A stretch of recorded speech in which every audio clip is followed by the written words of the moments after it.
Hello and welcome to this introduction into how to write a PETAL paragraph.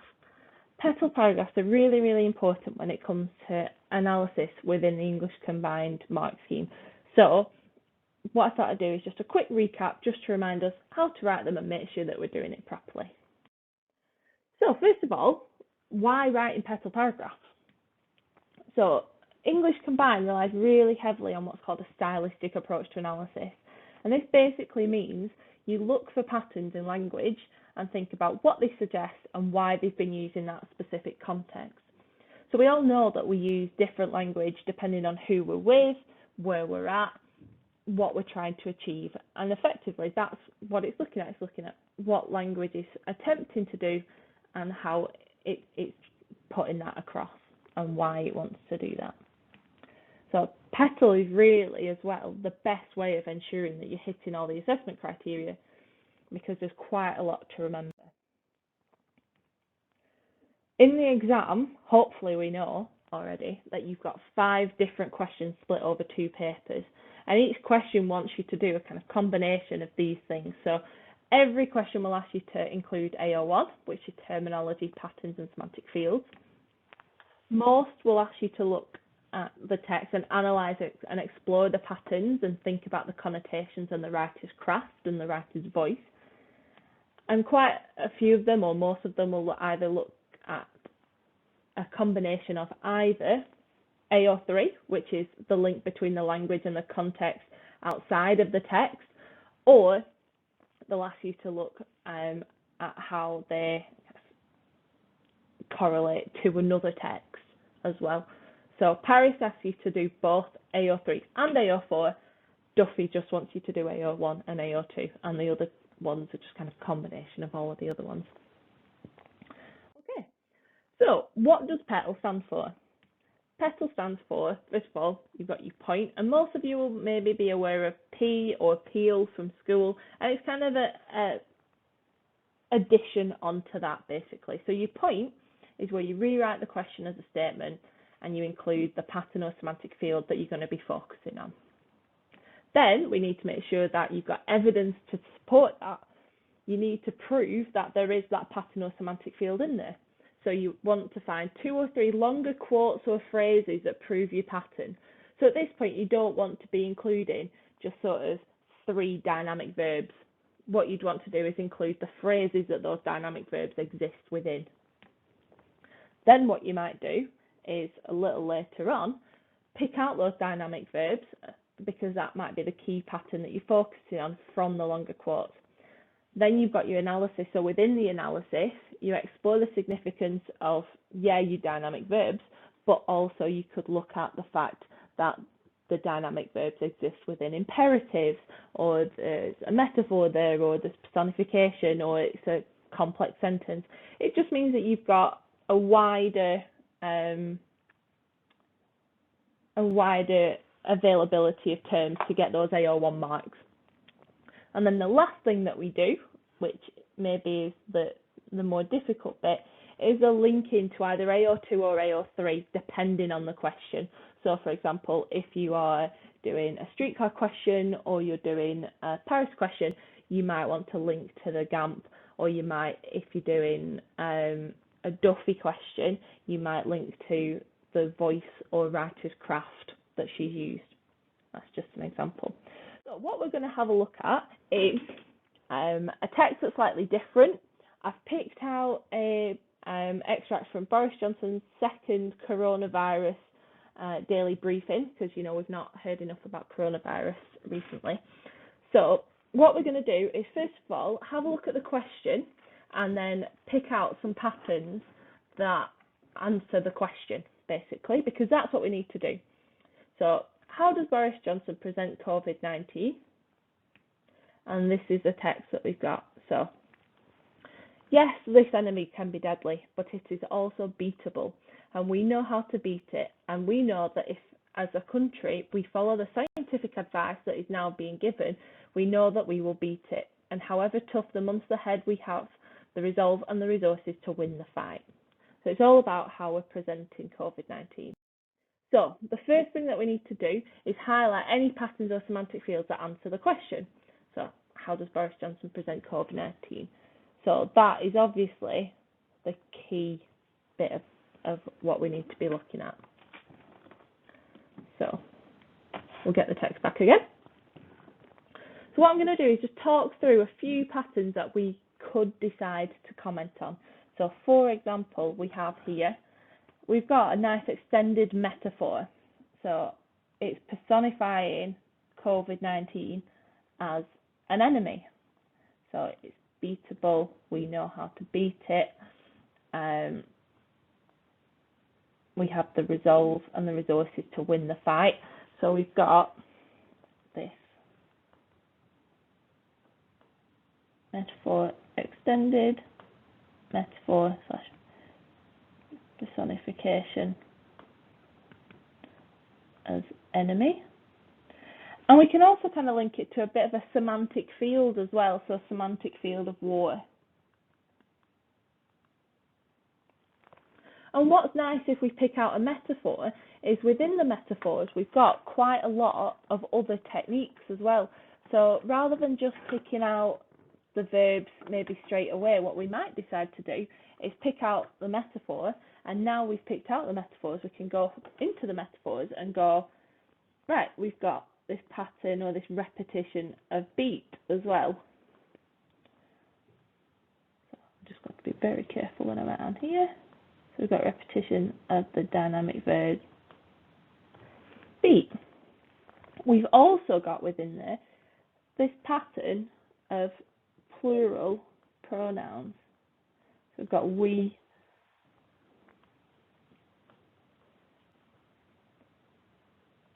repetition of first person plural pronouns. Which is kind of showing that we're all in it together. It's got to be a concerted effort from everyone. It's trying to build our kind of national identity all together. We've also got these modal verbs as well. So we've got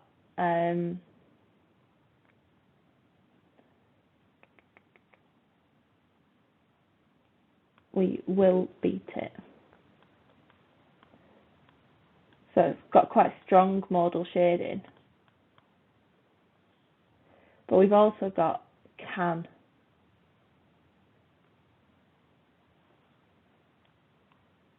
Which is maybe a bit more unsure.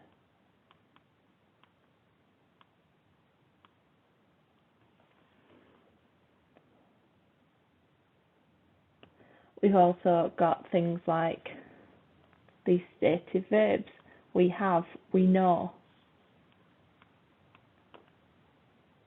I realise that's a very terrible pen colour.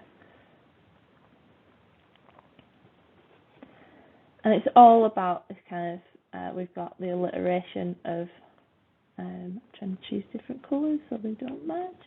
We've got resolve and resources, so we've got alliteration to show how well prepared we are. Nouns. So we've got quite a lot of techniques within the quotes. We can talk about the fact that they're all declarative and that they're complex sentences. So we've got loads of things within there. So hopefully from that we can now start to write up our paragraph. So an example petal. So we're going to focus on that pattern of metaphors. So if our point is to rewrite the question as a statement, including a pattern or semantic field, remember it's all about how Boris Johnson is presenting COVID-19. Got Johnson presents COVID-19 as an imminent threat through a pattern of metaphors. So really simple, but it makes it very clear to the examiner that you are achieving AO1, that you are picking out a pattern, you're not just looking randomly through the text. Then what we need to do, as we said before, is pick out 2 or 3 longer quotes or phrases that prove that there is a pattern of metaphors. So I've picked out some here. So this enemy can be deadly, but it's also beatable. we will beat it, and we have, and I've just shortened it down a little bit, we have resources to win the fight. So if you find that you've got a really good quote, but it's maybe a bit too long, then if you put a ... in, then you can kind of condense it down a little bit. Just make sure that it doesn't change the meaning of the text. So if it said, if I had a ... in between the we and have, it says we do not have resources to win the fight, and I ... it to we have the resources, then that changes it completely, doesn't it? So make sure that it doesn't lose the actual meaning of the text. All right, so we've got our point and our evidence, and now what we need to do is start to have a think about how we can build in terms and how we can analyse it as well. So what I've done is highlighted all the terms in blue, and you can see I've got a nice range of terms. So we've got the extended metaphor creates a semantic field of war within the repetition of the dynamic verb beat, alongside the repetition of the plural first-person pronoun we, implying that the population as a whole need to come together to help destroy the virus. The strong modal verb will, in the complex declarative, suggests that as long as the audience follow the measures set out, victory is inevitable. However, the slightly less certain modal verb can be deadly suggests that Johnson is less clear on the number of casualties from the virus. So what we want to have a look at now, and hopefully that's pretty straightforward, and it's all stuff that we planned earlier on. So all I've done is write up the things that I've picked out, and that's why planning is so important, because it makes your life easier in the long run. There's nothing in there that I hadn't already thought about when I was annotating it before. So that's pretty straightforward. Hopefully that's something that we're kind of used to. And it tends to be this L bit that people aren't really sure what that is. So the link, you either, or you can link to more than one of these, which is what I'll do. You can link to either AO2, AO3, or AO4, depending on, obviously, which question you're asking. And which question you're answering, sorry. So, depending on the AO, the question is asking you for, you might link to writer's craft, which is all about what the writer's done and why. So that I've put where you might refer to that. So that's Handmaid's Tale, Duffy's Streetcar and Into the Wild. You might refer to voice.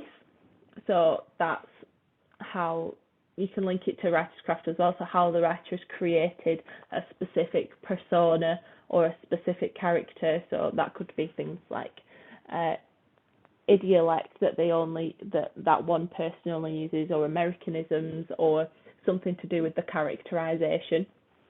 So that's AO2. You might look at AO3, so that's genre, so the type of text. It's audience, so who the text is aimed towards. The mode is whether it's spoken or written, planned or spontaneous or crafted, or the purpose, which is obviously, why it's been written. And that's generally in Paris and Streetcar. You can link to genre and genre conventions more in Handmaid's Tale, just because it's a novel. You wouldn't necessarily talk about audience and mode and purpose too much, aside from the next bit, which is the context of production and reception. So you might talk about, for Handmaid's, the 1980s and how we see it now in comparison to feminism. With Paris, you look at when the text was written, particularly for some of the more historical texts. Handmaid's Tale, again, you look at, and Streetcar, you might look at changing attitudes to women's roles in society, how what society was like when it was written, what the writer's inspirations were as well, and why they decided to write it. And then finally, you've got AO4, which is where you have to talk about a different text, or a different, you compare into another part of the text. So obviously you would not do all of that in one paragraph, but it's really important that you do, say you're doing a Paris question, you need to do all of those in that one Paris essay. So if you didn't talk about audience and purpose in a Paris essay, then you would be marked down on it or you would lose marks. So it's really important that you know what you're actually being asked to do as well. So for this question, we're going to link to AO3. So that's genre, audience, mode, purpose, context of production and reception. I'm not going to talk about all of GAMP. You wouldn't talk about all of GAMP. You'd maybe link to 1 or 2 elements per paragraph. I try and link to 2. Just means that you're definitely going to get through them all. So what you need to do is consider why that specific language pattern or semantic field has been used in that specific context. So, for example, if you found a pattern of taboo language in a conversation between a head teacher and a pupil, you would want to look at maybe one who is using the taboo language, but it's probably going to be the student, why they're using that taboo language. Because most people, if they're having a conversation with the head teacher, wouldn't use it. So you need to look at what has kind of driven them to use that kind of language. So we're going back to the Boris Johnson one now. So Johnson presents COVID-19 as an imminent threat through a pattern of metaphors. This enemy can be deadly, but is also beatable. We will beat it, and we have resources to win the fight. The extended metaphor creates a semantic field of war with the repetition of the dynamic verb be alongside the repetition of the plural pronoun we, implying that the population as a whole need to come together to help destroy the virus. The strong modal verb will, in the complex declarative, suggests that as long as the audience follow the measures set out, victory is inevitable. However, the slightly less certain modal verb can be deadly suggests that Johnson is less clear on the number of casualties from the virus. This could be because the speech was delivered in March 2020 at the beginning of the pandemic, so the medical community would be less sure of the death rates. Johnson also may wish to be vague about the death rates, as the purpose of his speech is to persuade the country to adhere to government restrictions and the importance of national responsibility and duty. This may also be why he decided to use a semantic field of war, as the sacrifice of veterans is held in high regard in the public consciousness. So what we've talked about is the context. So because it was delivered in March 2020, we might use different metaphors now over a year in. I think people are getting pretty sick of it, so they probably wouldn't maybe respond to this idea of national responsibility as well as they maybe did at the beginning of the pandemic. We've also commented on, why the modal verb can might have been used, so I've linked it specifically. So I've linked this bit of the context specifically to this quote. You've also got the purpose as well. And you've also got maybe why you use a semantic field of war. And again, that's linking to context of reception and audience too. Because a lot of people, when we hear about kind of war, it comes into that blitz spirit and we want to kind of win again. Okay. So that is basically how to write a PETAL paragraph.